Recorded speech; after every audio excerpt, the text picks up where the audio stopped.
Hi everyone, welcome to our channel TSF science classes. हम लोग पढ़ेंगे आज क्लास 10th का जो बायोलॉजी है उसमें चैप्टर 6 यानी कि लाइफ प्रोसेस, जैव प्रक्रम। तो सबसे पहले हम लोग बात करेंगे ये लाइफ प्रोसेस होता क्या है, ठीक है। ये जैव प्रक्रम होता क्या है, इसे हम लोग कैसे डिफाइन कर सकते हैं। तो देखो, हम लोग कह सकते हैं द प्रोसेस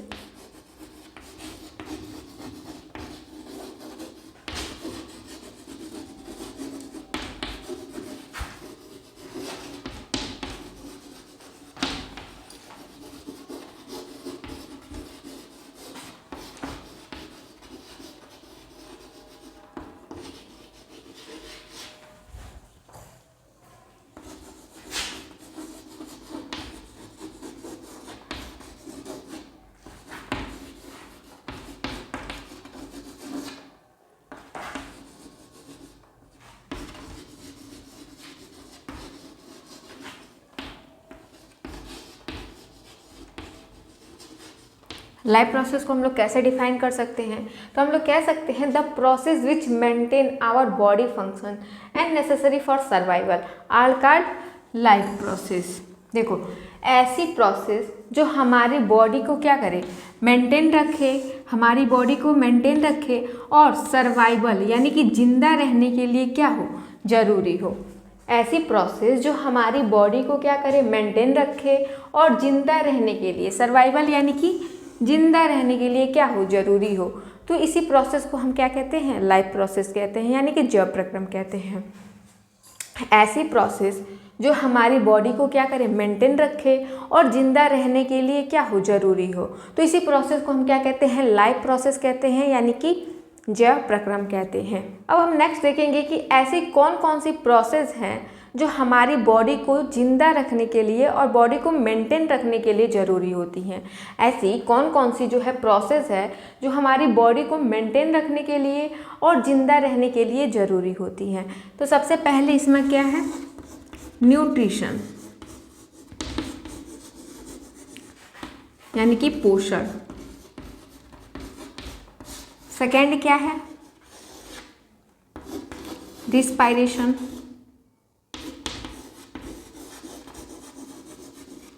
श्वसन। थर्ड है ट्रांसपोर्टेशन।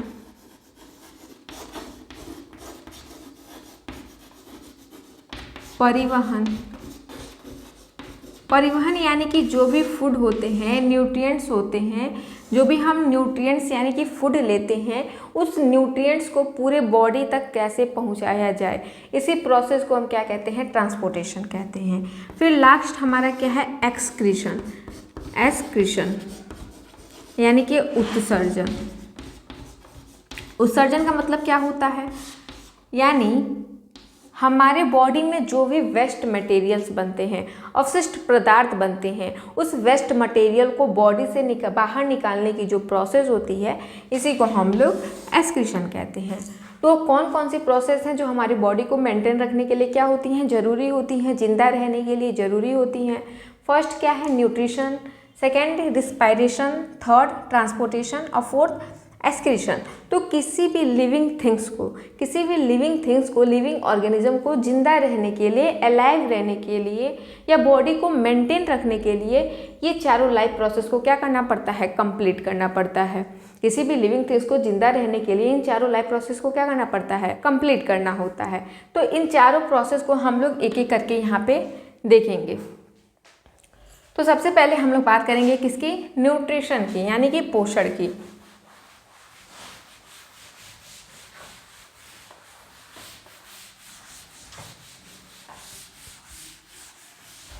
सबसे पहले यहाँ पे हम लोग बात करेंगे किसकी, न्यूट्रिशन की।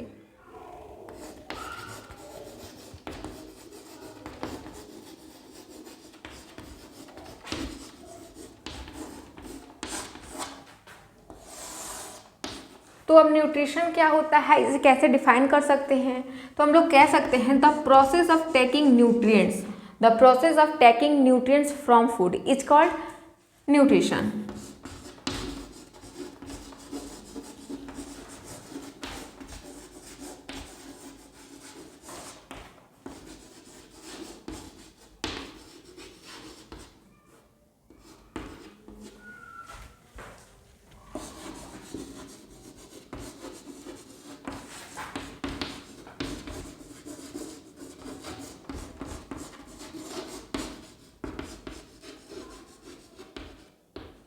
यानी कि ऐसी प्रोसेस जो हमारी बॉडी को क्या करती है, न्यूट्रिएंट प्रोवाइड करती हैं।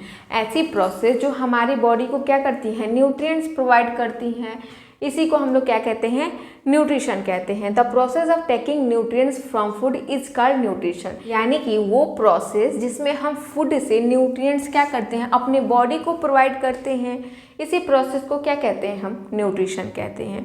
इसी प्रोसेस को क्या कहते हैं, न्यूट्रिशन कहते हैं। तो यहाँ पे एक वर्ड आया न्यूट्रिएंट्स, क्या आया, न्यूट्रिएंट्स, यानी कि पोषक तत्व।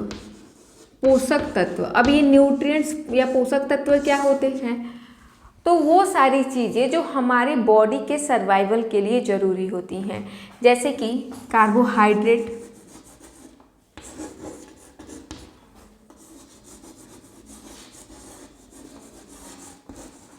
फैट, विटामिन, प्रोटीन, मिनरल्स इत्यादि।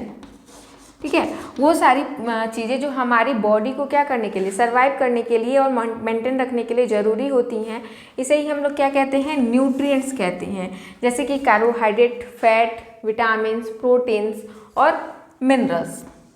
ठीक है, तो ये समझ में आया न्यूट्रिएंट्स क्या होता है, पोषण क्या होता है। ऐसी प्रोसेस, वो प्रोसेस जिसमें हम फूड से न्यूट्रिएंट्स अपने बॉडी को प्रोवाइड करते हैं, इसी को हम लोग क्या कहते हैं, न्यूट्रिशन कहते हैं।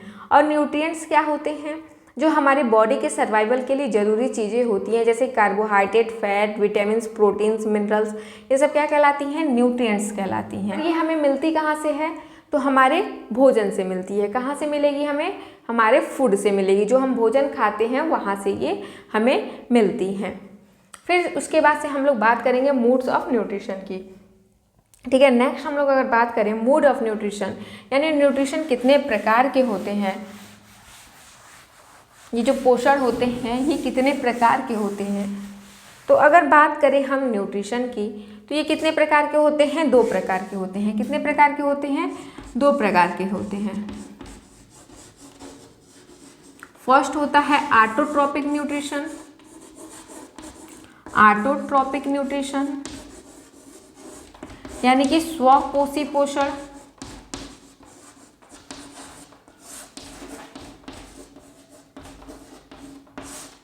दूसरा होता है हेटरोट्रोपिक न्यूट्रिशन। दूसरा क्या होता है, हेटरोट्रोपिक न्यूट्रिशन।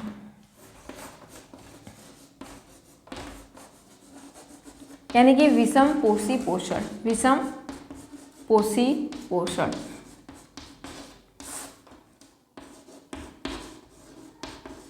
अगर हम बात करें न्यूट्रिशन की, तो ये कितने टाइप्स की होती हैं, 2 टाइप्स की होती हैं।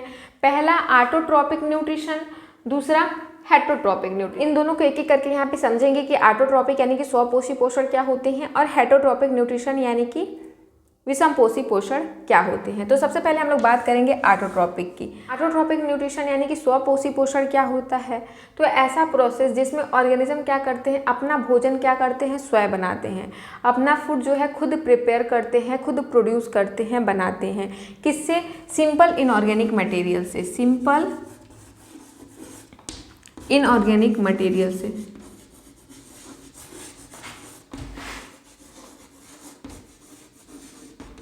अब ये सिंपल इनऑर्गेनिक मटेरियल क्या है, जो हमें इन्वायरमेंट से या अर्थ से सिंपली मिल जाए, जैसे कि H2O या कार्बन डाइऑक्साइड। तो ये क्या करते हैं, सिंपल इनऑर्गेनिक मटेरियल से अपना भोजन जो है, फूड जो है खुद प्रिपेयर करते हैं। किसकी प्रेजेंस में, सनलाइट के प्रेजेंस में। किसकी प्रेजेंस में, सनलाइट के प्रेजेंस में। अगर ऑटोट्रोपिक की बात करें, ऑटोट्रोपिक न्यूट्रिशन की बात करें, तो ये ऐसी प्रोसेस होती है जिसमें ऑर्गेनिज्म क्या करते हैं, अपना फूड जो है खुद प्रिपेयर करते हैं, खुद प्रोड्यूस करते हैं सिंपल इनऑर्गेनिक मटेरियल से और सनलाइट के प्रेजेंस में। किसके प्रेजेंस में, सनलाइट के प्रेजेंस में। जैसे एग्जाम्पल हो जाएगा क्या, प्लांट। एग्जाम्पल क्या हो जाएगा, प्लांट। प्लांट क्या करते हैं, अपना भोजन जो है स्वयं बनाते हैं, इसके प्रेजेंस में, सनलाइट के प्रेजेंस में। प्लांट्स की अगर बात करें तो ये अपना भोजन फूड क्या है, खुद प्रिपेयर करते हैं, किसके प्रेजेंस में, सनलाइट के प्रेजेंस में।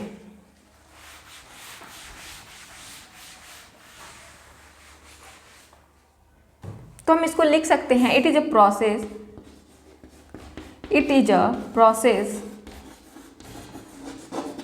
in which organism produce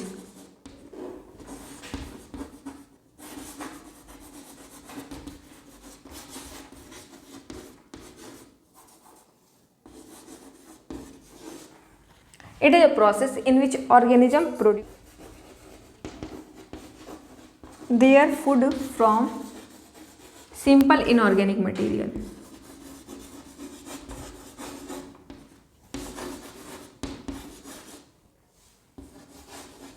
Simple inorganic material in the presence of sunlight. In the presence of sunlight.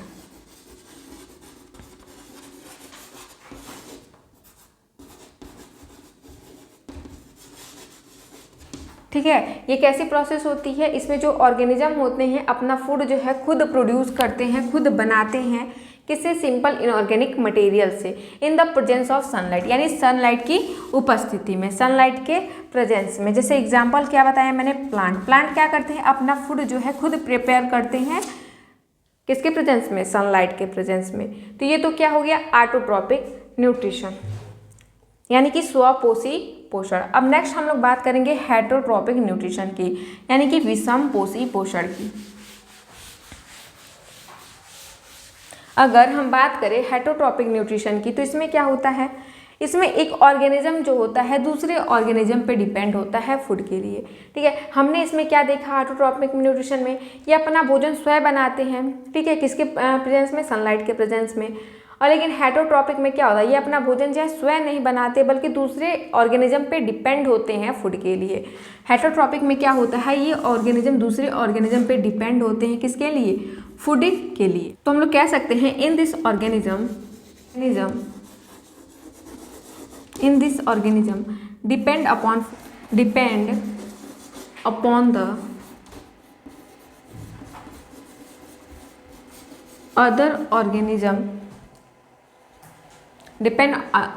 depend upon the other organism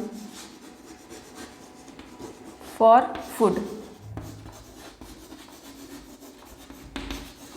heterotrophic को हम लोग कैसे डिफाइन कर सकते हैं? In this organism depend upon the other organism for food to survive, यानी कि ऐसी प्रोसेस होती है जिसमें एक ऑर्गेनिज्म क्या होता है दूसरे ऑर्गेनिज्म पे डिपेंड होता है, किसके लिए? फूड के लिए। तो इसी को हम लोग क्या कहते हैं? हेटरोट्रॉपिक न्यूट्रिशन कहते हैं, यानी कि विषमपोषी पोषण कहते हैं। जैसे एग्जाम्पल हो जाएगा ह्यूमन, अमीबा, लॉयन टाइगर, ठीक है, इत्यादि etc।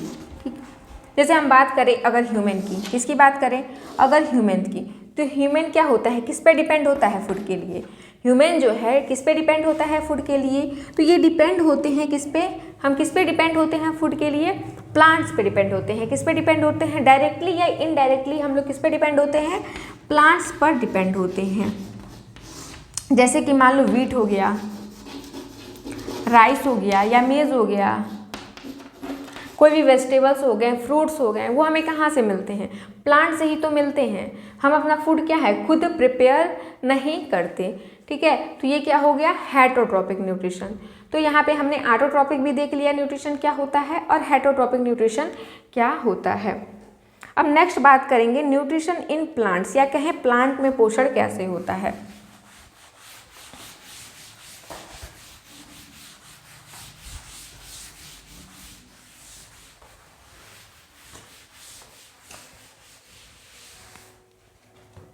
नेक्स्ट क्या है? Nutrition in plant.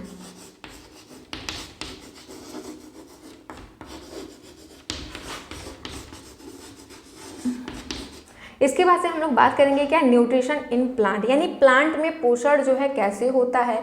तो प्लांट में जो पोषण होता है कैसे होता है? फोटोसिंथेसिस प्रोसेस के द्वारा। कैसे होता है? प्रकाश संश्लेषण प्रक्रिया के द्वारा होता है, फोटोसिंथेसिस प्रोसेस के द्वारा होता है। अब ये फोटोसिंथेसिस प्रोसेस क्या होता है, प्रकाश संश्लेषण प्रक्रिया क्या होता है, तो अगर बात करें हम प्रकाश संश्लेषण की यानी फोटोसिंथेसिस की, तो ये एक ऐसी प्रोसेस होती है जिसमें ग्रीन प्लांट्स क्या करते हैं, सिंपल इनऑर्गेनिक मटेरियल से यानी कि H2O और कार्बन डाइऑक्साइड से कॉम्प्लेक्स ऑर्गेनिक फूड मटेरियल्स यानी कि C6H12O6 जो है ग्लूकोज जो है प्रिपेयर करते हैं, बनाते हैं। किसके प्रेजेंस में? क्लोरोफिल के प्रेजेंस में। ठीक है, इसमें जो ग्रीन प्लांट्स होते हैं वो सिंपल इनऑर्गेनिक मटेरियल्स यानी कि H2 और कार्बन डाइऑक्साइड क्या करते हैं, फूड मटेरियल्स यानी कि C6H12O6 जो है प्रिपेयर करते हैं क्लोरोफिल के प्रेजेंस में। तो यहाँ पे हम लोग इसका केमिकल इक्वेशन भी जो है आसानी से लिख सकते हैं। मैंने क्या बताया, ग्रीन प्लांट क्या करते हैं, सिंपल इनऑर्गेनिक मटेरियल्स यानी कार्बन डाइऑक्साइड और H2O से अपना फूड मटेरियल्स यानी कि ग्लूकोज C6H12O6 जो है प्रिपेयर करते हैं। ठीक है, किसके प्रेजेंस में? सनलाइट और क्लोरोफिल के प्रेजेंस में। The process in which green plants convert simple inorganic material into complex inorganic materials in the presence of chlorophyll. फिर नेक्स्ट हम लोग को जानना है कि इवेंट्स अकर ड्यूरिंग फोटोसिंथेसिस यानी कि फोटोसिंथेसिस में कौन कौन सी ऐसी इवेंट्स होते हैं, इवेंट्स यानी कि घटनाएं होती हैं। ठीक है, तो फर्स्ट इसमें क्या है, absorption of light energy by chlorophyll. First क्या है, absorption of light energy by chlorophyll यानी कि प्लांट में जो क्लोरोफिल होता है, प्लांट में जो क्लोरोफिल होता है वो लाइट एनर्जी को क्या कर लेता है, एब्जॉर्ब कर लेता है यानी कि अवशोषित कर लेता है, सोख लेता है। फर्स्ट पॉइंट क्या है, absorption of light energy by chlorophyll यानी प्लांट्स में जो क्लोरोफिल होते हैं उसको ये लाइट एनर्जी क्या कर लेता है भाई, एब्जॉर्ब कर लेता है यानी कि अवशोषित कर लेता है, सोख लेता है।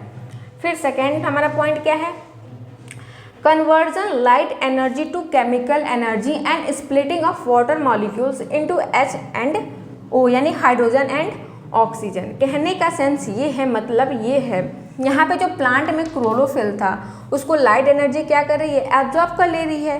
फिर इसको एब्जॉर्ब करने के बाद इसको किस में चेंज कर दे रही है, केमिकल एनर्जी में। किस में चेंज कर दे रही है भाई, केमिकल एनर्जी में। और इसके बाद से क्या होता है, जो ये वाटर मॉलिक्यूल्स होते हैं यानी कि H2O जो होते हैं, तो यहाँ पे हाइड्रोजन और ऑक्सीजन दोनों क्या हो जाते हैं, स्प्लिट हो जाते हैं यानी कि अलग अलग हो जाते हैं। हाइड्रोजन और ऑक्सीजन क्या हो जाते हैं, अलग अलग हो जाते हैं। जैसे कि मान लो यहाँ पे क्या हो रहा है, जो प्लांट्स में क्लोरोफिल है, क्लोरोफिल क्या कर रहा है, लाइट एनर्जी जब एब्जॉर्ब कर ले रही है, इसके बाद से इसको केमिकल एनर्जी में क्या हो जा रही है, चेंज हो जा रही है। इसके बाद से जो वाटर मॉलिक्यूल्स होते हैं यानी कि H2O होते हैं, वो दोनों क्या होते हैं, हाइड्रोजन और ऑक्सीजन में अलग अलग हो जाते हैं। कहने का मतलब यही है। तो सेकंड पॉइंट भी आप लोग को आई होप समझ में आ गया होगा। फिर नेक्स्ट इसमें क्या है, reduction of carbon dioxide to carbohydrate, मतलब यहाँ पे कार्बन डाइऑक्साइड का क्या हो रहा है, रिडक्शन हो रहा है। क्या हो रहा है, रिडक्शन हो रहा है। रिडक्शन यानी कि हाइड्रोजन का जुड़ना या ऑक्सीजन का निकलना। ठीक है, यहाँ पे कार्बन डाइऑक्साइड का क्या हो रहा है, रिडक्शन हो रहा है। रिडक्शन यानी कि हाइड्रोजन का जुड़ना या ऑक्सीजन का निकलना, इसी को हम लोग क्या कहते हैं, रिडक्शन कहते हैं। ठीक है, तो यहाँ पे आप लोग इस इक्वेशन में देख सकते हो, यहाँ पे क्या हो रहा है, जो यहाँ पे कार्बन और ऑक्सीजन है, कार्बन डाइऑक्साइड है, तो यहाँ पे रिएक्शन के बाद देखोगे यहाँ पे क्या हो जा रहा है, हाइड्रोजन जुड़ जा रहा है। क्या हो रहा है, हाइड्रोजन जुड़ जा रहा है। तो अभी मैंने बताया हाइड्रोजन का जुड़ना यानी कि रिडक्शन, तो यहाँ पे कार्बन डाइऑक्साइड का क्या हो रहा है, रिडक्शन हो रहा है। तो यहाँ पे आप लोग इस तीनों पॉइंट से ये समझ गए होंगे कि फोटोसिंथेसिस में कौन कौन से इवेंट्स यानी कि घटनाएं होती हैं, घटनाक्रम होते हैं। ठीक है, तो इस तरह से ये हमारा जो था autotrophic nutrition photosynthesis event occur during photosynthesis यानी कि ऑटोट्रॉपिक न्यूट्रिशन पूरी तरह से हमारा यहाँ पे खत्म हो गया। तो आज के लिए बस इतना ही। नेक्स्ट वीडियो में हम लोग बात करेंगे हेटरोट्रॉपिक न्यूट्रिशन की। ठीक है, अभी मैंने बताया आप लोग को हेटरोट्रॉपिक न्यूट्रिशन क्या होता है। हेटरोट्रॉपिक न्यूट्रिशन में क्या होता है, एक ऑर्गेनिज्म दूसरे ऑर्गेनिज्म पे डिपेंड होते हैं न्यूट्रिशन के लिए। तो इसको हम लोग पूरा डिटेल से नेक्स्ट वीडियो में पढ़ेंगे। Thank you so much for watching. Thank you.